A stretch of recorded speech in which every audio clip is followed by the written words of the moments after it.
2-3 நிமிஷம் வறுத்து எடுத்துக்கோங்க. கொஞ்சம் செவக்கிற மாதிரி வறுத்து எடுத்துக்கோங்க. இப்போ இந்த ரவையில் தேவையான அளவு உப்பு சேர்த்துக்கோங்க. உப்பு சேர்த்து ஒரு இடம் கலந்து விட்டுக்கோங்க.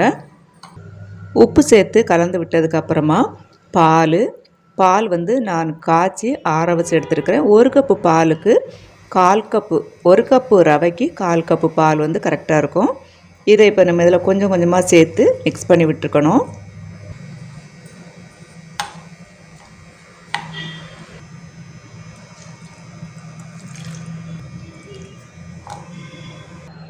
ரவை நம்ம பால் சேர்த்து கலந்து விடும்போது கெட்டி இல்லாமல் இருக்கணும், கட்டி இல்லாமல் இப்படி ஒத்தையாக இருக்கணும். அந்த மாதிரி நீங்கள் பார்த்துக்கோங்க.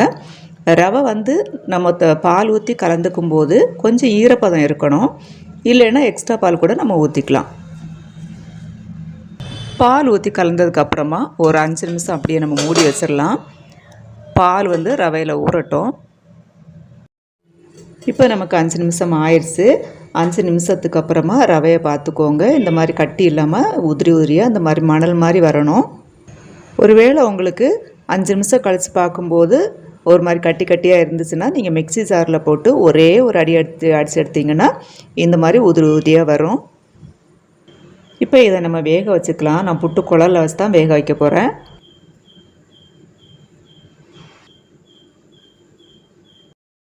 இப்போ புட்டு குழல்ல வச்சுட்டோம். 5 நிமிஷம் வேகட்டும். இப்போ நமக்கு புட்டு வந்துருச்சு, நம்ம எடுத்துக்கலாம். இப்போ புட்டு சூடாக இருக்குது. இதை இப்போ நம்ம ஸ்பூன் வச்சு உடச்சி விட்டுக்கலாம். சூடாக இருக்கிறதுனால ஸ்பூன் வச்சு உடைக்கிறேன், இல்லைன்னா கை வச்சு கூட உடச்சி விட்டுக்கலாம். உடச்சி விட்டாச்சு. புட்டு சூடாக இருக்கும்போதே 1/2 கப் அளவுக்கு தேங்காய் சேர்த்துருக்குறேன்.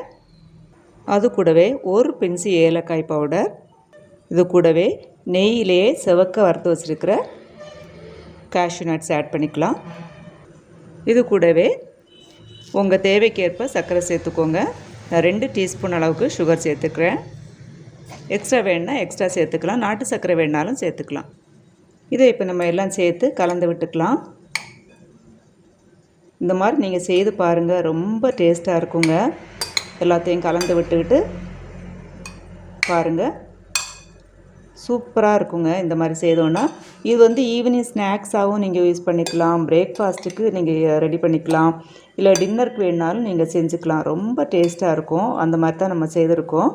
இப்போ நமக்கு ரவா புட்டு ரெடி ஆயிடுச்சு. இந்த மாதிரி நீங்கள் ட்ரை பண்ணி பார்த்துட்டு இந்த வீடியோ உங்களுக்கு பிடிச்சிருந்தா லைக் பண்ணுங்கள், ஷேர் பண்ணுங்கள், சப்ஸ்கிரைப் பண்ண மறந்துடாதீங்க. ஓகே ஃப்ரெண்ட்ஸ், நெக்ஸ்ட் வீடியோவில் சந்திக்கலாம். தேங்க்யூ ஃபார் வாட்சிங்.